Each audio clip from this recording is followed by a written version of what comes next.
Welcome to episode 319 of the Game Deflators podcast. My name's John, and I'm joined by Ryan. Hey, everybody, here at the Game Deflators podcast. We like to talk about games we've recently picked up, games we're currently playing, and twas the week before Christmas in this week's Inflation Deflation Challenge. So I had no clue when you were writing this out exactly how that was going to turn out, but it turned out great. Definitely like it. So we played some Wario Land 3, or Ryan played some Wario Land 3 on the Game Boy Color this week. But we have some other stuff we're going to talk about. And what is that? Yeah, so this week we're talking about the 10th Annual Game Awards. Then we're going to look at the Switch 2, seemingly shown off again before Nintendo even has the chance. And then the Switch Pirates managed to evade Nintendo's lawyers, but for how long? And then, yes, we'll close out with a look at Wario Land 3 for the Game Boy Color. Specifically that game and no others. Yeah, I see a little jab there. So you can also find us on thegamedeflators.com. You can find us on social media at Game Deflators on Instagram, Facebook, and at The Game Deflators on Instagram, Facebook, and Threads. At Game Deflators on X and Blue Sky. There's too many. I got to simplify this down the road. We're also on YouTube, so if you're watching right now, ring a little bell so you know when we're on, leave a comment, Woo! subscribe, all of that good stuff. And then if you're listening to us, well, you could be watching us, but you're listening to us. So go ahead and leave a comment, like, subscribe, 5-star review, everything that comes with that on your podcast application. We greatly appreciate it. And you know what? Now we actually have another form that you can do. So if you like just our presence, but you don't physically want to look at actually us or listen to us at all, you can watch us poorly play games that we just have recorded with no audio. We're there in spirit, but you don't actually have to hear us. It's great. Yeah, honestly, it's pretty chill. Like if you're just kind of, I like that type of like video playthrough, by the way. So whenever I'm watching somebody play a game, I personally hate watching somebody, commentate on everything and chatting with people. I just want to see the gameplay. Like that's how I am with it. So sometimes if there is a game that I'm interested in, I will kind of throw it on the screen for a little bit, do what I'm doing on the side, and just kind of watch it happen. And then if stuff happens, great. If not, it's whatever, right? So I don't need the commentary kind of coming through, people doing jump scares and screaming and all that. I'm not up for it, dude. I just want a chill time. So Yeah. if you're like us and you're in your mid 30s or older and you just want a nice time without anybody yelling, then there you go. Watch us. Be great. Okay, so let's go into our recent pickups. This one finally came in. You're gonna be a little jelly. Sandland. I want to check that game out. Yeah, we'll play it at some point. And then here's the cover for Tin Hearts, by the way. Yeah, I've seen that. Yeah. So I got that. And then, well, as you can see, there's also, if you were watching, a Vans box on top of a white fold-out table. Fold-out table is to pick up Vans box's old Magic cards. So I got sick of having all my Magic cards, as you can see in that corner next to me, just in a pile in my dining room area. And it got to a point where it was like, all right, cool. I'll pull them out. I'll sort. Okay, Magic, or we're playing D&D this week. Put them all back. Take them all out again. This will allow me to have like actual open boxes in the room, so I could just kind of, if I'm taking a break or something, sort a few cards at night. It's always there. I can just jump in and do it. Whereas before it was just kind of sitting there doing nothing for me in the corner. So hopefully this gets me to prioritize the sorting a bit, to cut down on the Magic collection, and really just kind of focus on what I need in those cards versus a bunch of bulk. So that's the big pickup there. And then I was out of town. So if you kind of got the idea from the Triple Threat Throwdown, our pre-recorded episode, I was out of town for a week. And during that time, I actually was able to play a little bit of Rocket League with my brother. And not sure how I feel about it, dude. It's an interesting game, but it's super difficult. Like the controls are not exactly friendly for most people. To be fair, though, I was playing with a bunch of platinums and diamonds because my brother plays this quite a lot. So most of my time was like playing against like very high tier people that have been playing this for quite some time. I was able to score a couple goals, so that was kind of cool. But yeah, it was fairly difficult to control the game. I don't know. It's something about like the management of boosting and trying to twist your car around and hit the ball into the goal and such. It's just, yeah, it's interesting, but it's very difficult. And then I played some Magic. So we were able to Play some commander games. Played with my squirrels deck finally. It kicks ass. It's so good. I had this nice little like table setup going where I had a bunch of squirrels on the field, and my brother and my friend, well, Justin, who's been on podcast before, they were both loading up their boards, and they're like, "Oh, we're just gonna go ahead and board wipe." Like they're about to call. I'm like, "You might want to think about that."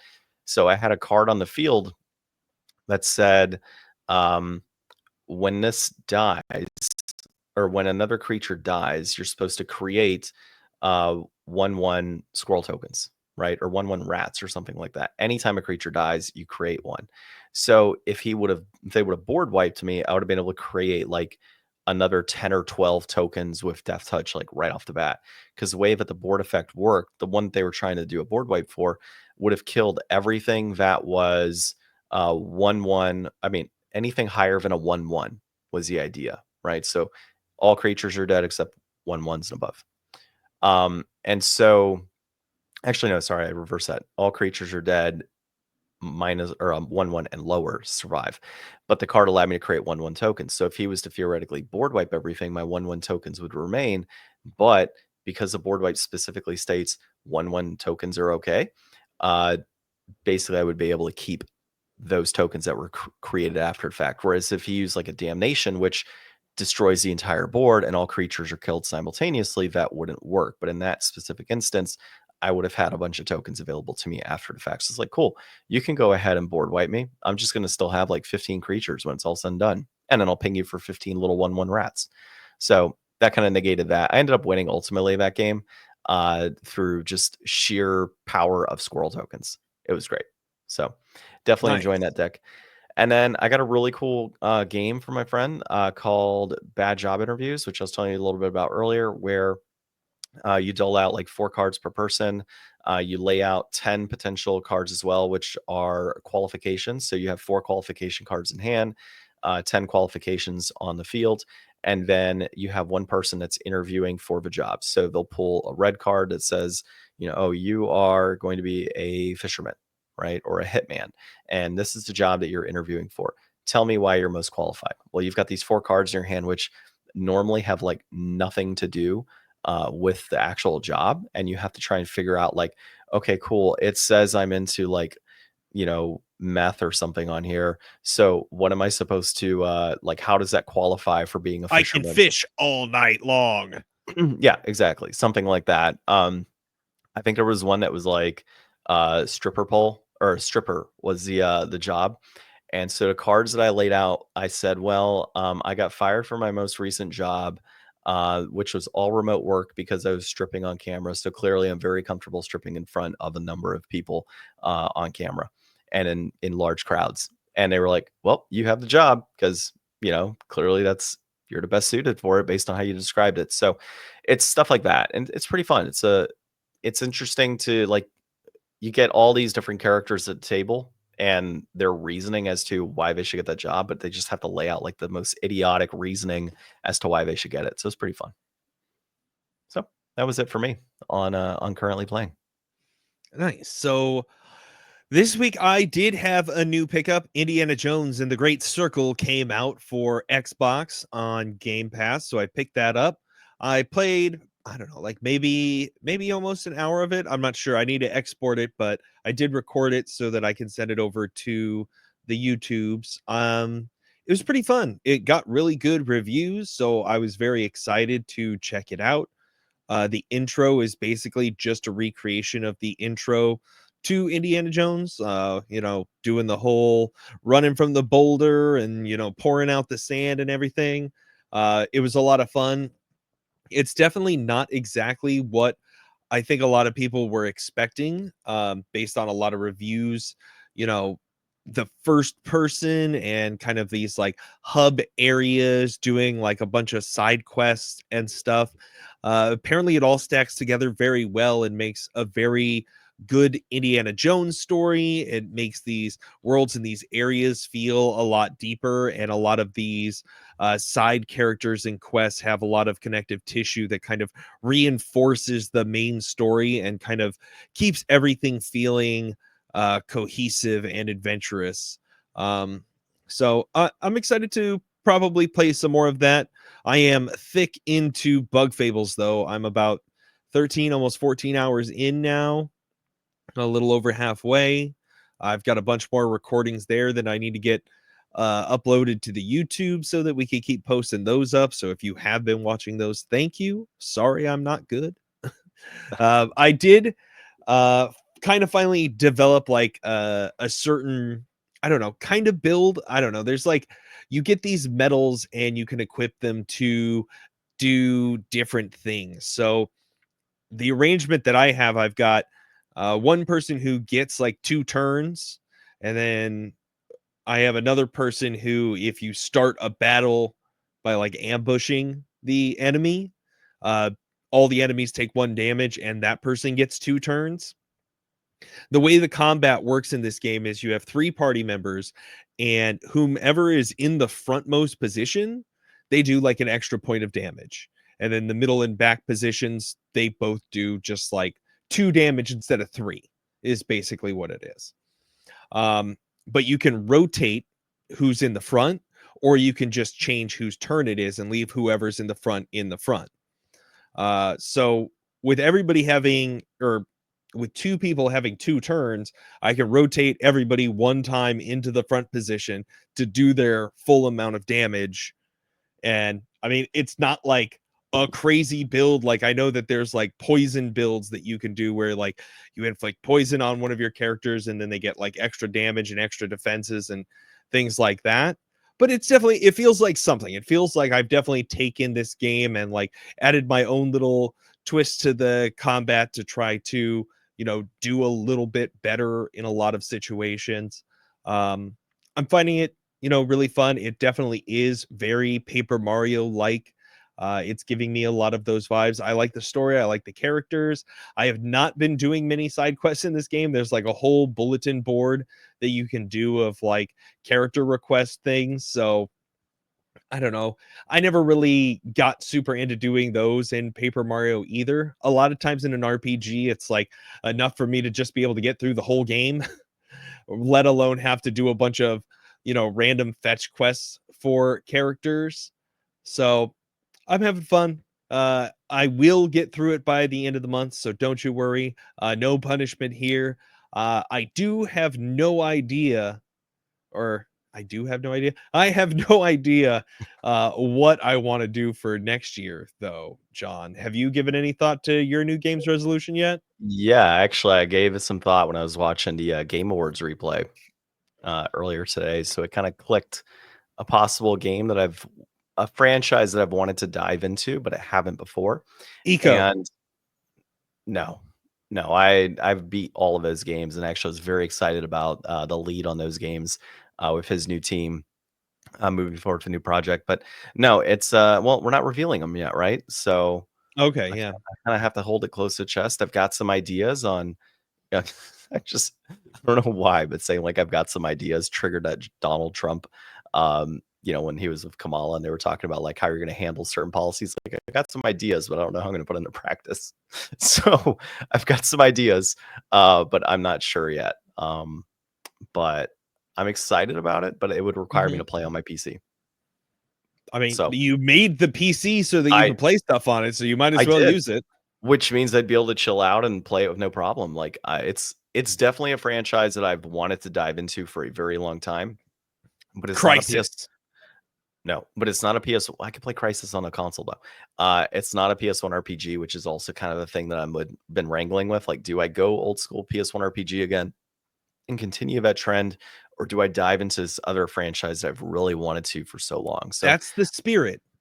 That's the yeah, spirit. Go with that one. what the one that I've wanted to dive into for so long?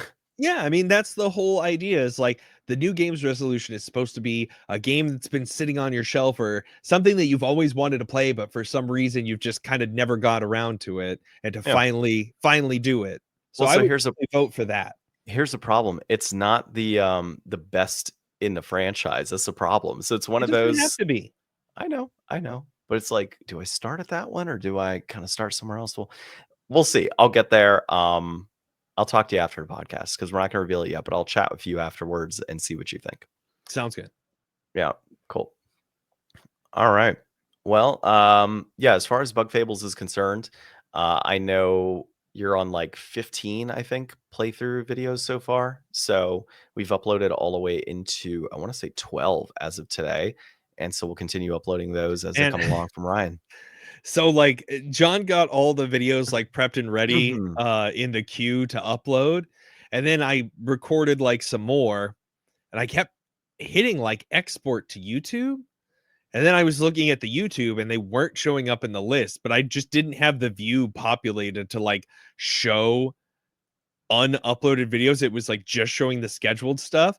So I wound up uploading these like 4 segments, like 3 to 5 times each. And I had to go back through and like delete all the extras.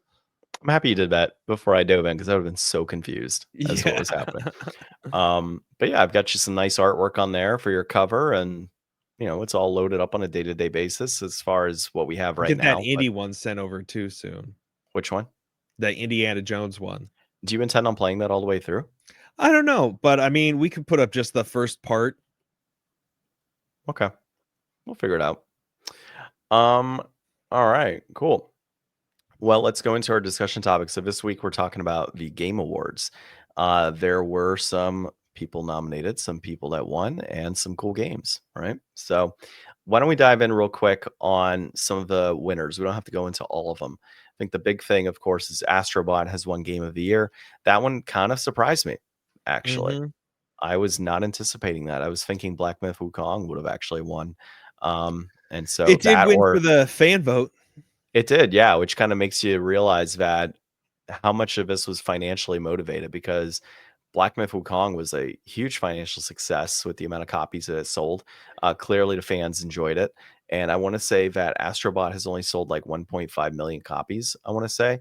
And I'm not saying that like quantity of sales should equate to Game of the Year, but I think it should all have some sort of like, you know, some sort of reasoning as to help you decide which game is more popular within the market.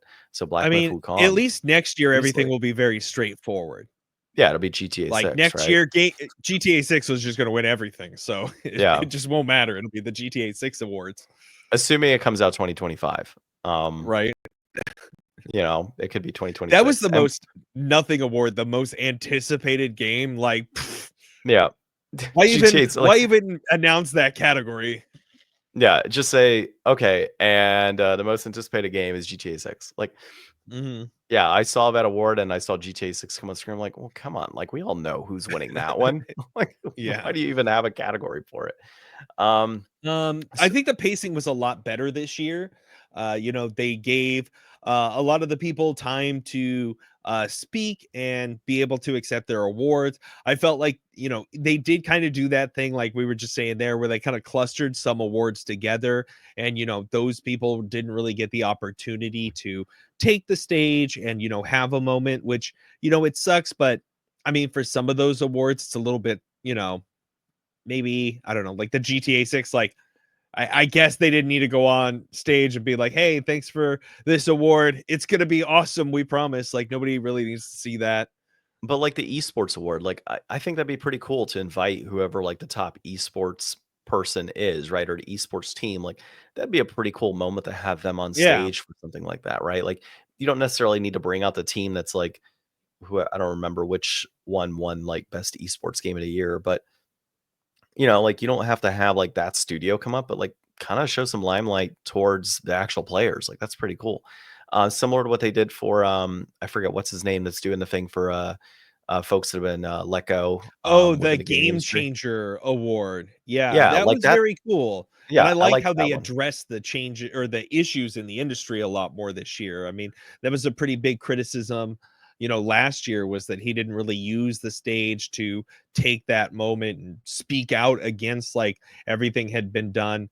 And kind of in general, like the whole Muppets with the Waldorf and Statler, like giving him the business and roasting him. And it was just like, it was basically what all the comments and roasts were from last year, and him just kind of like putting himself in the firing line, getting all those things out of the way. But it was a good way to kind of like de-escalate that and kind of get in front of it and Yeah, I always find bring it some ironic levity. And I find it ironic because he's like, hey, we haven't had a way of like really kind of going into this issue given like what our show is about. So I'm happy he kind of addressed it in that manner, but it's still kind of awkward, right? To be like, oh hey, like all these layoffs and things that are happening in the gaming industry. All right, well here's EA's next new game.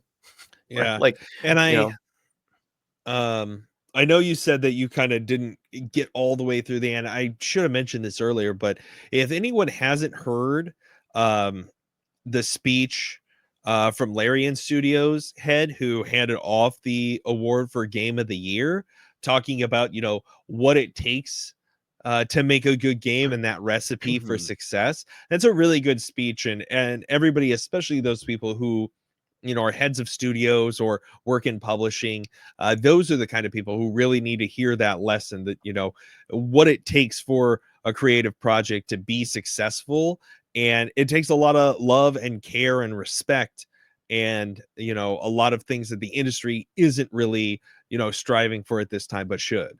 just don't go to him for marketing advice because clearly he thinks marketing doesn't work.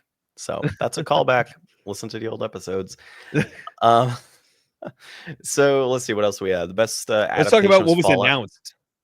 Well, we can go into a couple of these. We can go to a couple of Okay. these. There's a few. We'll just do a few quick winners. Fallout with best adaptation. I thought that was correct. Yeah, You know, definitely. I think Last of Us is great, but that Fallout app, that was, you're taking a show or really a franchise. It doesn't have like a ton of direction, right? Because it's very open world. You can kind of make your own thing, and putting that story in and like kind of putting in that world of you know, what we've seen, right, in the Fallout games, and really kind of blowing it up to what it was. I thought that was really cool. Balatro, I'm sure you were happy to see that win a few awards. Uh, Yeah. yeah, so it got best debut indie game as well as mobile game, so that's pretty cool. We already said that Black Myth Wukong won an award and a couple others. Metaphor, I have wanted to play that for a bit now, but I haven't wanted to dive into that style of RPG. It looks Um, so good, but it's it gonna does. just be another Persona. I'll play 12 hours of it and then never touch it Yeah, again. exactly. Games for Impact, Neva. I'm actually excited about that. I have my physical copy. Will be arriving hopefully pretty soon. You know Um, when it's gonna get there? it just says pre-ordered. That's it. I Never. don't remember. I think it Neva. Oh my god. I'm the dad. Like, how do you have these jokes? I have the Um, dad powers and none of the responsibility. innovation accessibility, that one, I mean, Prince of Persia won, but it's usually Forza that's won that one most years, whenever there's been a Forza game, as far as I remember. I think it's so I just interesting to see Prince of Persia get all these like nominations and get some awards, and then it's just like, well, too bad you guys already like dismantled that team and killed any idea of having a sequel to it because you suck. Yeah, well, I mean, it didn't kill the sequel opportunity just because, you know, they could still technically do it. It's their IP, just bring in new people. But um, Oh, yeah, there's so so much talk that's about how Ubisoft is on the ropes this week. Well, we'll have plenty of time. They're going to be on yeah, the ropes for a while. yeah. So that was about it there. But one thing, did you notice all the Xbox commercials? I was a Mhm. big fan of those commercials. Via like, this is an Xbox, that's an This is Xbox, this is an Xbox. that's an Xbox. I don't have a pregnancy test around me, but that could probably be an Xbox too. Um, Not an Xbox. It could be an Xbox, I bet, though. You can hack that. Uh, yeah, I don't see anything else in my room. Cell phone as well, Xbox. So yeah, that was pretty cool. I like the approach that they had with that to promote their Game Pass.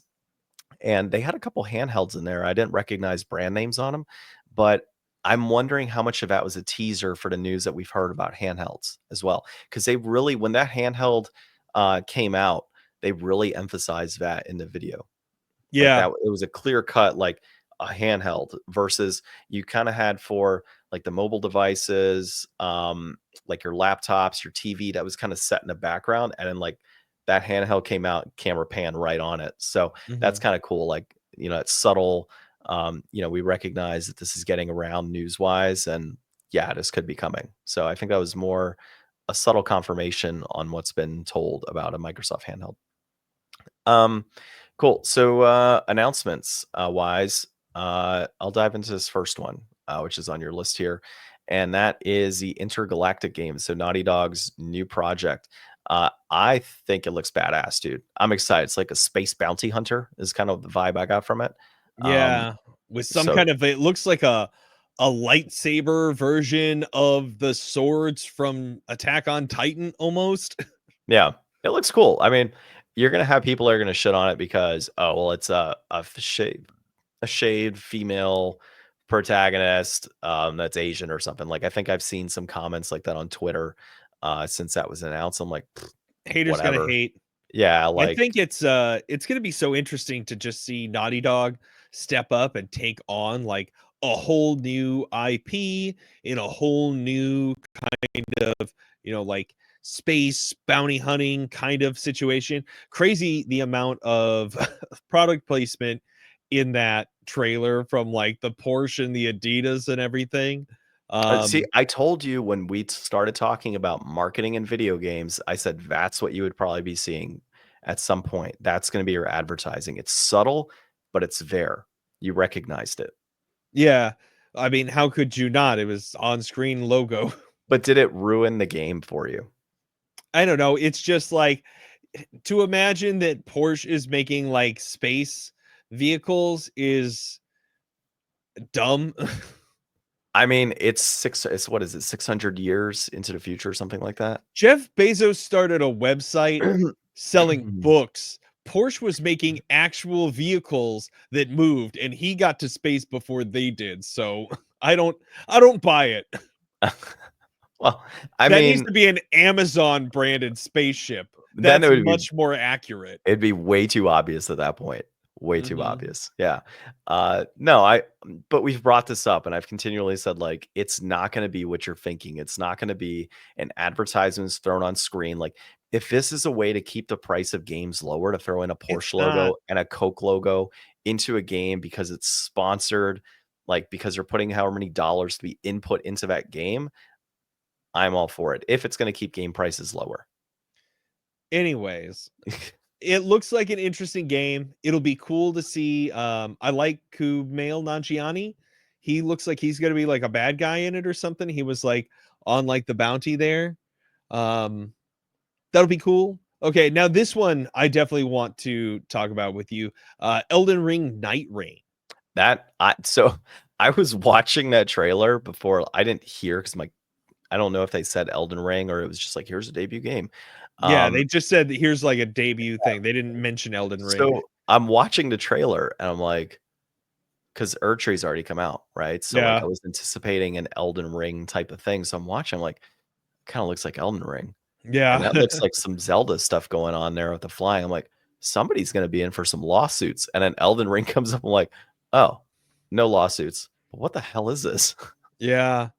It looks pretty wild. So, like, from my understanding, hearing some people talk about it, so it's like a randomized world. You drop in with two other players, so it's a three-player game or solo, and you kind of like drop in.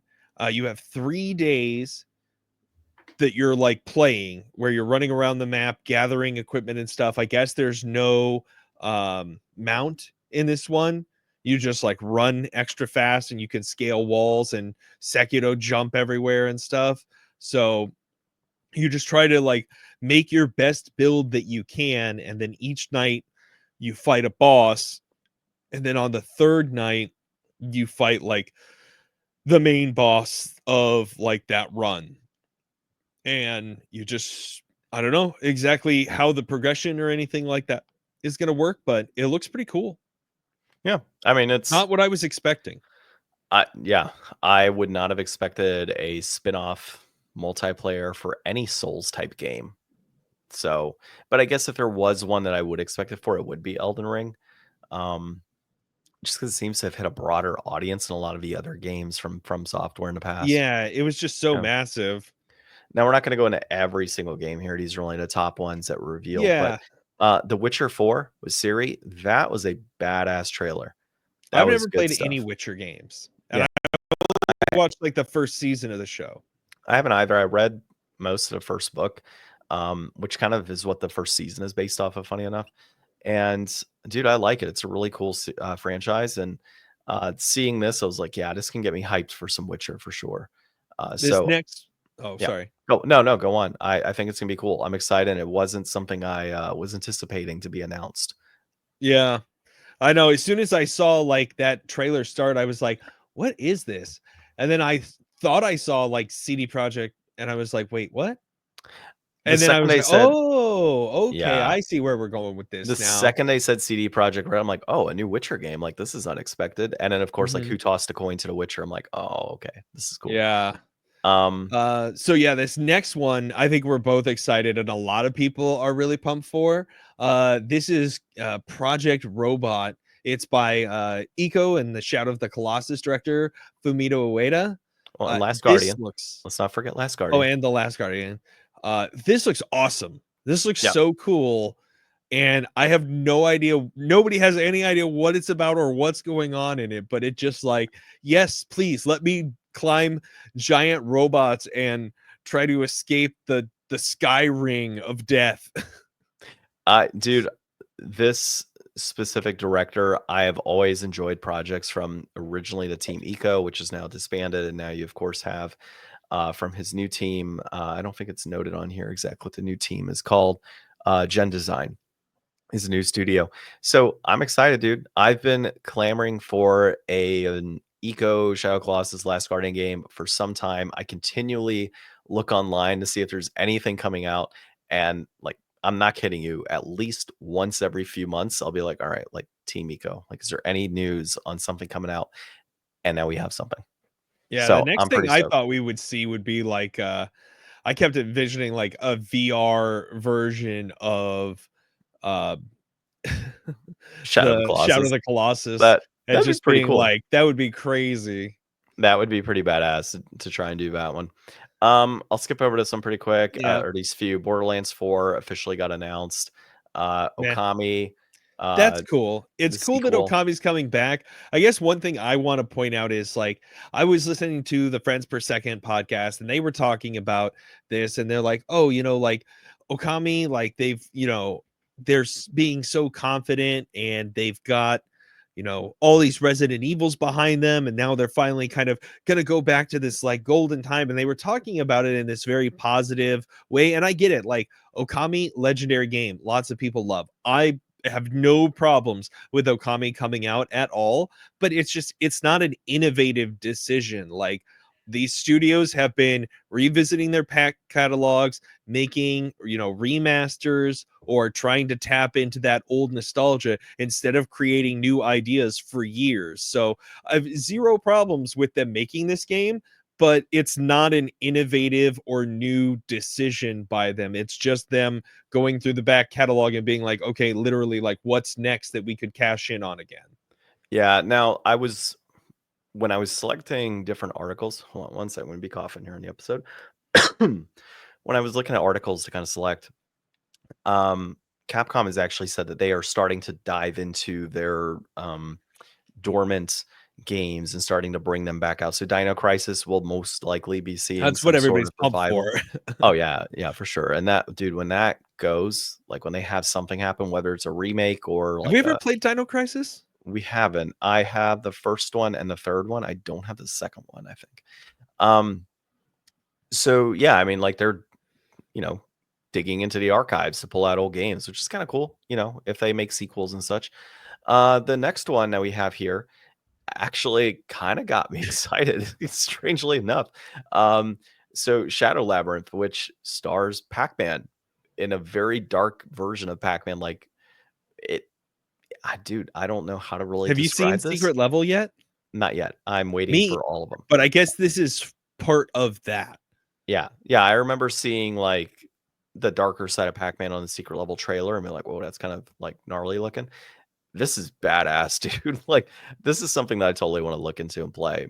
Provided the reviews are favorable for it, I'll definitely be diving into this one. It's This this like just Pac-Man is like the sidekick behind you as you go through these levels, and then he like morphs into giant Pac-Man eating stuff. Like that's kind of crazy. Do you remember when they tried to make Bomberman like badass?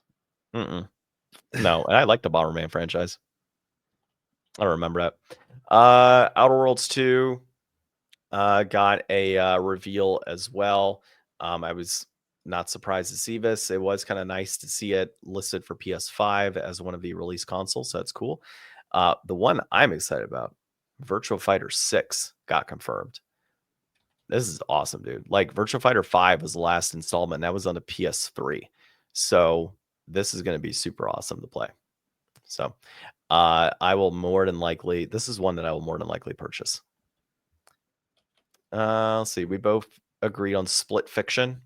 That looked badass. Yeah, Split Fiction looks very cool. Yeah, that one's really cool. And this is from the team that did A Way Out and It Takes Two. So similar concept of co-op where two players on screen same time doing whatever they need to do.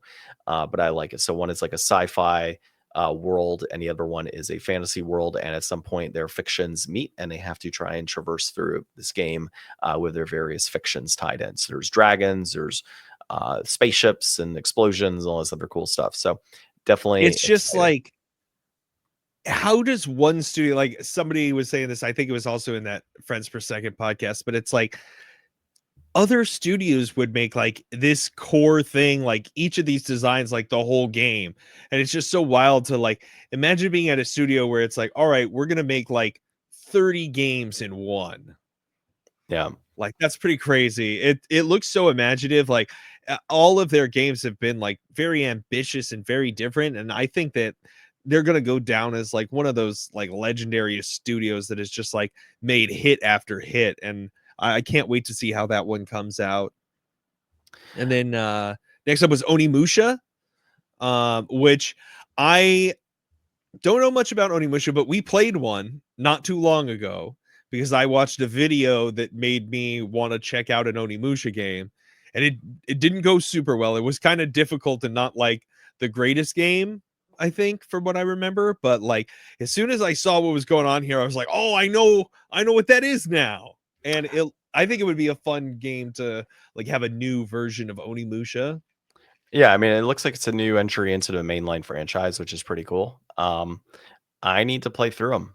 I never really did. So I'm sure prices have gone up now on the PS2 versions, but might as well buy it if I can. Let's see, Mafia Old Country. That looks dope. Yeah, that I looks pretty played cool. one of the Mafia games. I think it was the first one, or it might have been the second one. But man, good games, good Yeah. stories. I mean, it's like GTA, but with like mobsters. And this looks so cool. I do like that kind of like era that they're going for, with kind of like like just kind of the beginning of cars and stuff. That's fun. Yeah. New Turok game announced, Turok Origins. I like the Turok franchise. Like the one on PS3 is the last one I played, and I thought it was fantastic. So I'm excited about that. Let's see. Helldivers 2 had something. That's Ninja just Gaiden. Ninja Gaiden Ragebound was the new Ninja Gaiden game. That looked pretty cool. Final Fantasy Rebirth on PC. Last of Us Part 2 coming to PC. Tekken 8, we have a new fighter in the main character from Final Fantasy 16, Clive Rossfield. And then the next big game was Thick as Thieves. I don't know if you want to talk about that at all. Yeah, Thick as Thieves looked pretty cool. I was into the visuals of it, the like idea of taking what do they call them? It's not like a sim. I can't remember the name for the genre for some reason. It eludes me right now.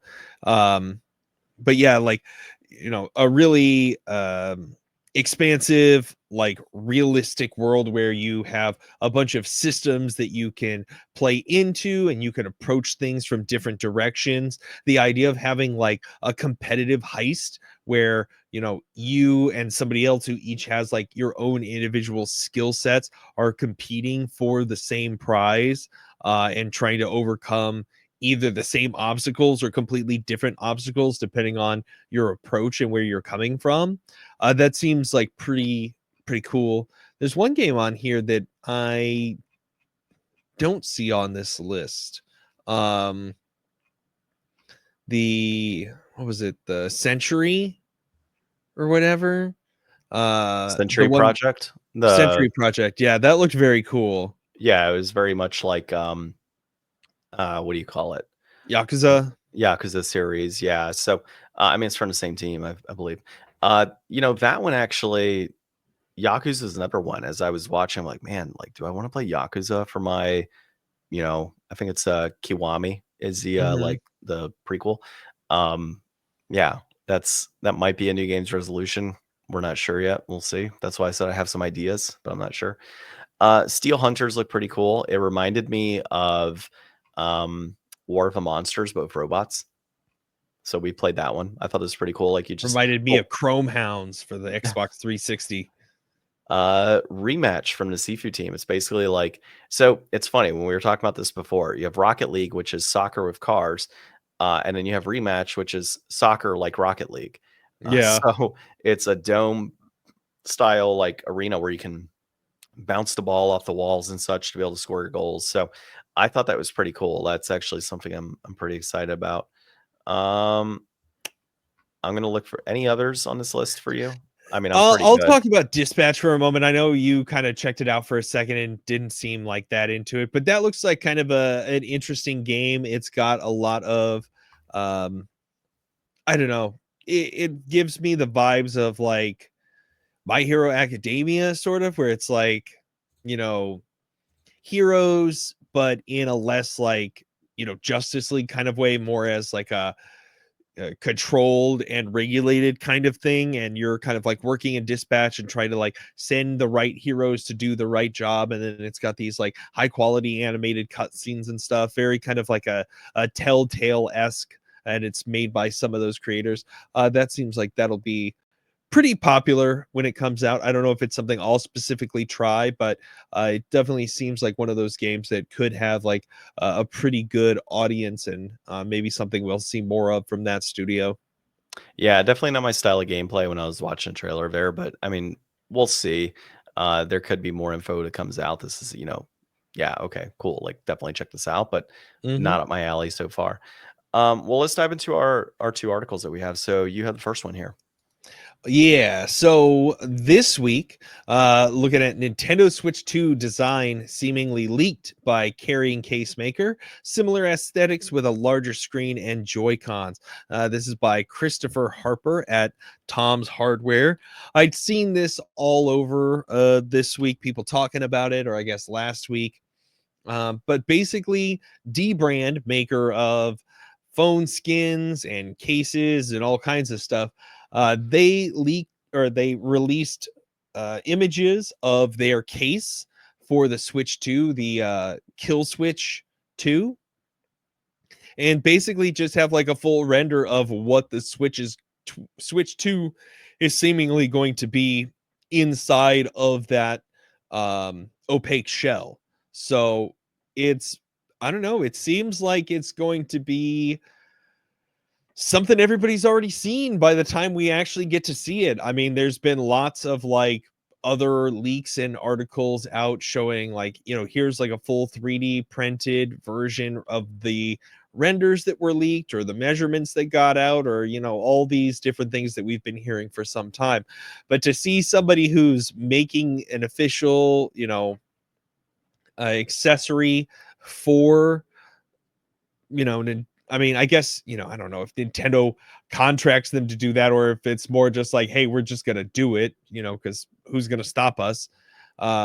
So there's no Yeah, NDA or anything preventing them from releasing this. So it's out there, and we all basically have a pretty good idea of what the Switch is gonna look like. But just to be able to use that in your marketing must be like blowing up huge for them.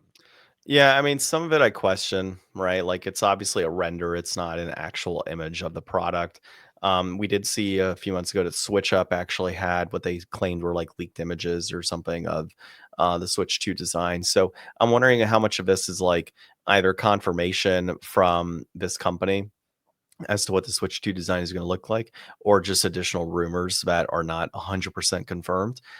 So long term, we'll see.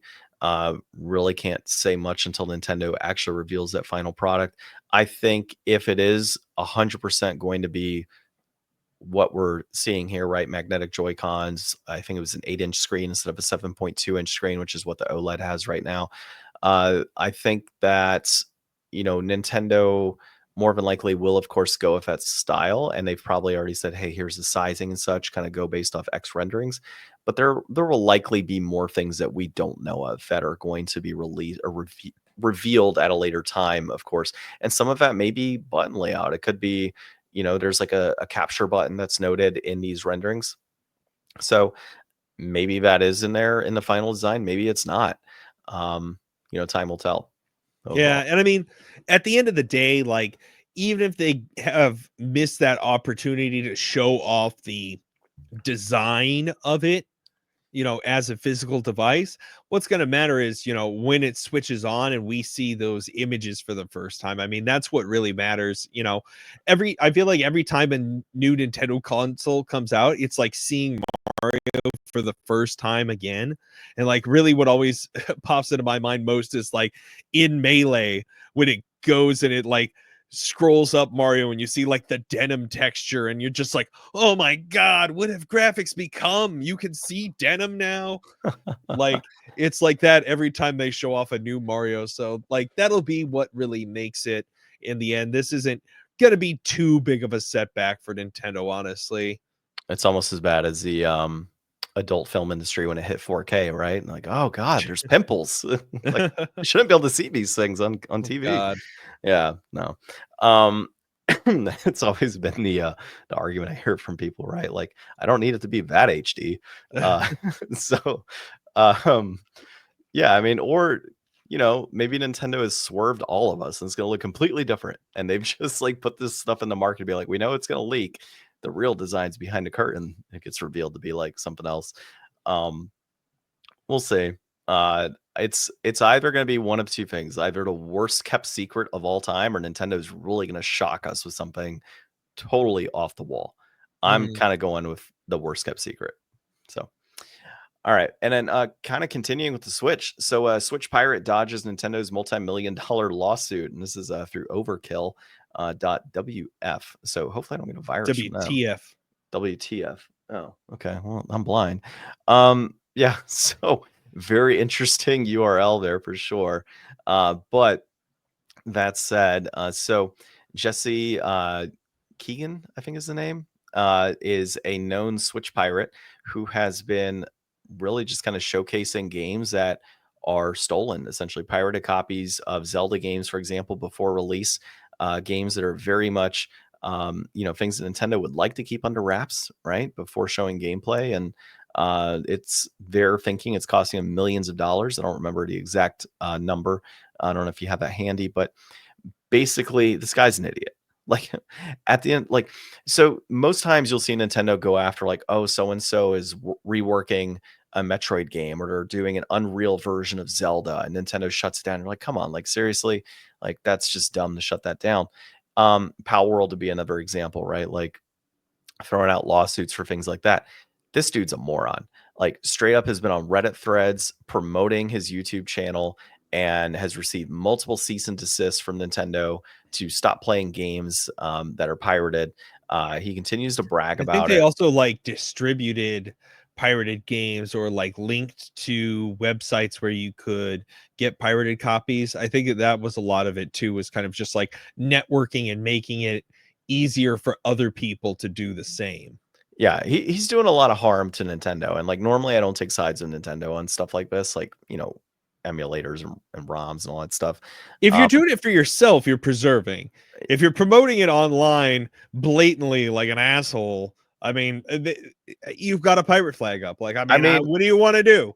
to be fair, I mean, if you're actively like promoting ROMs and like sharing links and things like that, like I can get it. But those are games that Nintendo for a long time now, of course, they have like the Switch Online, but for a long time, those games were not available. And we've Well, talked about no, this too, he's right? doing Like, like brand yeah, new games. no, Yeah. exactly, exactly. That's why I'm not taking his side on this. Like, he's taking titles that are not even released yet that It are fell off pirated a versions. truck Yeah, the onto fella. the internet. What do you want from me? Yeah, that's kind of what he's been doing for a while now. And like I said, he has received multiple cease and desist letters from Nintendo. Like Nintendo's taken a pretty chill approach of it too, right? Like, hey, stop doing this. They've told him multiple times, stop doing it. And he keeps doing it. They're like, all right, screw you. We're going to serve you with a lawsuit. now the dude's dodging the lawsuit, and he's bragging about it online that he's like, "Oh yeah, I know there's a lawsuit, but like I haven't been served any papers, and they're not going to be able to do it. And even if they do it, I'm just going to claim bankruptcy so they don't get any money." I'm like, dude, he's like, worst case scenario, I'll be like this legend in the gaming industry. Yeah. Yeah, legendary. Like nobody in 10 years is going to be like, you remember that guy? What guy? The guy who was in trouble with Nintendo for pirating games? No, I No, don't remember that guy. I don't. I only know I had to look up He's his a name. legend. I had to look up his name because I had no idea who he was. I just knew of the overall story. So we hadn't talked about it before, but obviously we're talking about it now. I just thought it was funny, dude. The guy's like out there, like this one individual trying to take on Nintendo through the most like obnoxious way possible, Yeah. and clearly like involved in like illegal activity of pirated copies of games that haven't been released yet, bragging about it online, continually putting it on YouTube, received multiple cease and desist letters, is now dodging their lawsuit. Like, the guy's an Not idiot, man. not so smart. Not so Not the smart. not I mean, we're not one to give legal advice, but you probably don't wanna do what this guy's doing if you're served with cease and desist. So, yeah, I mean, normally you kinda wanna go through with that order because you probably don't have a case in that scenario. Yeah, not against Nintendo anyways. Yeah, no, Nintendo, I mean, they got patents on everything, right? They probably have a patent on you, Ryan, and your looks. I know Like, we should have gone over actually. I saw there was like some kind of break that like Pal World removed like the Pokeball aspect to it uh, to ki comply or something. kind of. It was I haven't dove into all of them, but I know one that I read was it used to be you would throw the PAL sphere and wherever it landed is where your PAL would pop up, right? Now it's you hold it like this and it pops up next to you. You know, So they should have just put like a big like censored animation or like blurred it out so that you still like threw the Pokeball, but it just blurred it coming out of the Pokeball and then it was just there. yeah. Well, Called it I good think enough. another way they could have done it, I think they could have done like, and I've mentioned a couple times, right? You could theoretically get rid of the spheres in terms of throwing it and have the sphere mechanic like put into some sort of like catching gun where you're able to like shoot to be able to catch them, right? Like that's not a Pokemon type Or thing, what if right? you kicked a cube? Yeah, Kick the Pal cube to catch the Pal. kick a Pal cube. Yeah. Um, I don't exactly like that it like pops up next to you because in the game it's kind of critical to be like, okay, cool, I want to throw it as far as I can to get it to that pal for battle, versus needing to step right into it. But I mean, it is what it is. I mean, if they're going to comply with some of the lawsuit, then they're going to comply. I still stick to the fact that they need to kind of, since it is a guns based type of game for the most part, not based, but there are a lot of guns involved. Like, start utilizing that as a mechanic, right? Like, use it to catch pals, use it to distribute pals instead of throwing. Hey, charge up, like go through a shell of 6 pals that are in that like gun and shoot it in that direction. That would very much have gotten rid of, I think, that component of the I lawsuit mean, 'cause it's that's not the pretty act of sick. throwing. And I it's thought, totally doable. Like I've played a game of Halo 2 where you had an SMG that shot out rocket launching warthogs that could fly. Like once you have a gun that can shoot flying cars that can honk rockets, I mean, you could do anything. oh yeah, exactly. Yeah, so pals would be best out of that. Okay, let's dive into our inflation deflation a week. Ryan, take it away since you are the one that played Wario Land 3 this week. Yeah. So Yeah, yeah. yeah, yeah, yeah. Yeah. Wario Land 3 for the Game Boy Color. This was developed by Nintendo R&D 1, published by Nintendo. Director is Takehiko Hosokawa. This was released back in May of 2000. It is a platform game, and it's got a very good 9 out of 10 average rating. As the synopsis, it starts off Wario is out searching for treasure. He finds this weird rod thing with looks to be like a snow globe of some sort of world or something on top of it. He gets sucked inside by the god of that world. He says that he was sealed away long ago and that an evil has taken over the land, and he wants you to find the music boxes and break the seal to release him. And of course, Wario is invited to keep all the treasure that he finds along the way. You're This is supposed to end up like, whoa, oh whoa. oh yeah. So, anyways, it's pretty fun. It is a Wario game. You are shoulder charging, jumping, instead of like the other Wario game where you put on the hats and you have all these like hat powers. In this one, you actually interact with enemies to get different powers. So like the best example I can think of is early on, there's a level with these um not mummies, zombies, and if the zombies attack you, you become like slimy zombie Wario, and when you jump, you kind of like sink into a puddle, and like it'll allow you to kind of go through a thin floor to go to other parts of the level that you normally couldn't get to. Or in another level, there was these gates that have eyes on them and they close as you get close, but there's this dude that's throwing these potions that can make you invisible so you can sneak through those gates. So each level is kind of about having engagement with these enemies to get to new areas.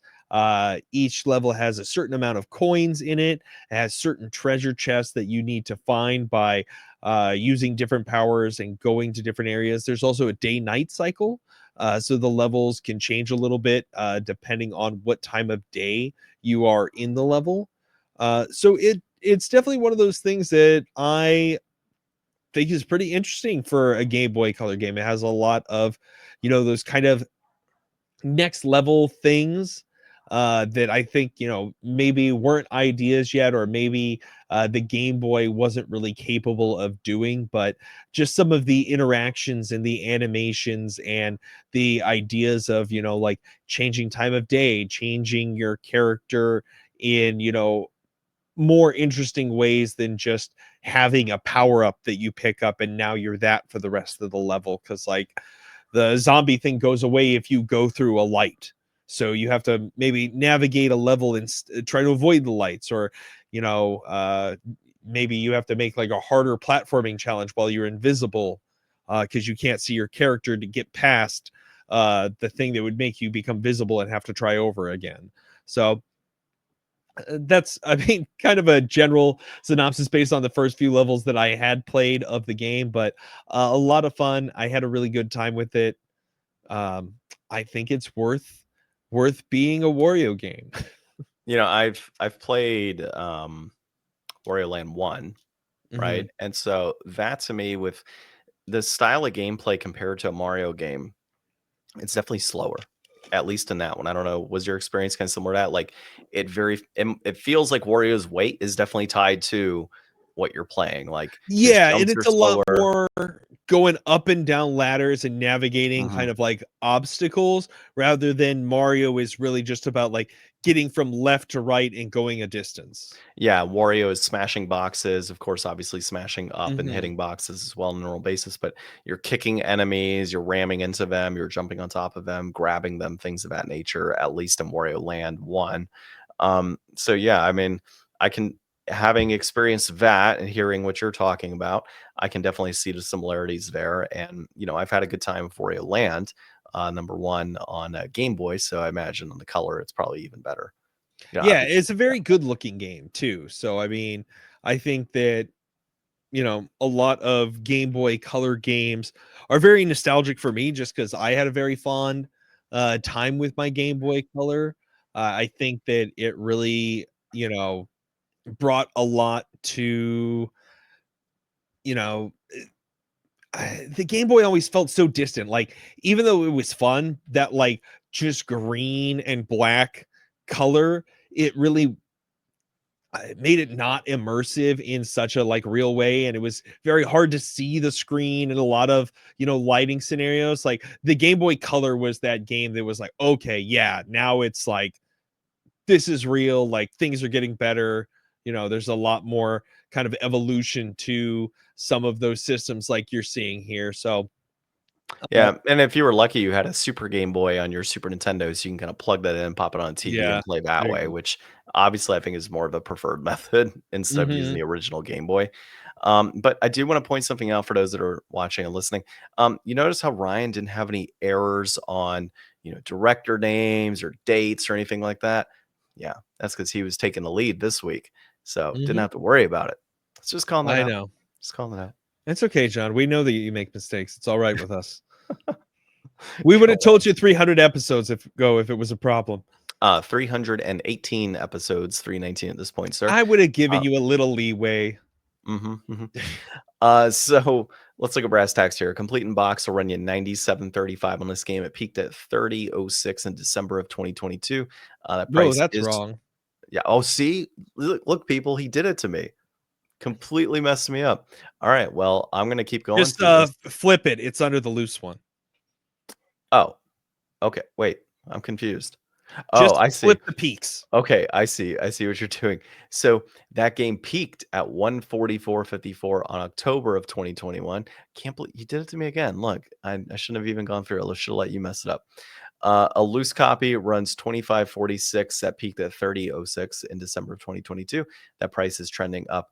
You can find it on Nintendo's Nintendo Online through digital consoles. So I don't know, man. What do you think? 25 bucks for a loose copy. That's how I've always collected Game Boy games. I don't normally do complete in box on them.